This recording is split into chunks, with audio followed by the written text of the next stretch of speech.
نو د ثابت بچه هغه نعمان شو. څنګه بچپن دی او څنګه وخت دی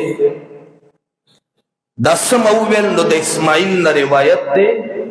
د امام بچه دی حماد، اسماعیل د امام اعظم ابو حنیفه نوسه، دا امام ذهبی پسیر اعلام النبلا کې د امام د ترجمه لاندې دغه د قول نقل کړی چې زمون پلاران د چا غلامان نه دي پاتې شوي.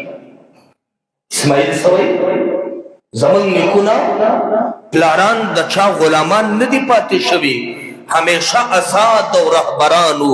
او زما نیکه هغه لوی سړی و، علي المرتضی د برکت دعا زما نیکه ته کړې وه، او بیا زمونږ مشر نیکه ته، او د هغه دعا اثر د امام اعظم ابو حنیفه په شکل کې پروردګار ښکاره